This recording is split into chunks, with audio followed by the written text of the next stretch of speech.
No hay de otra.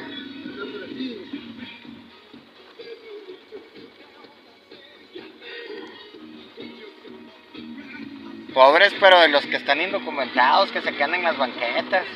Sí, ahí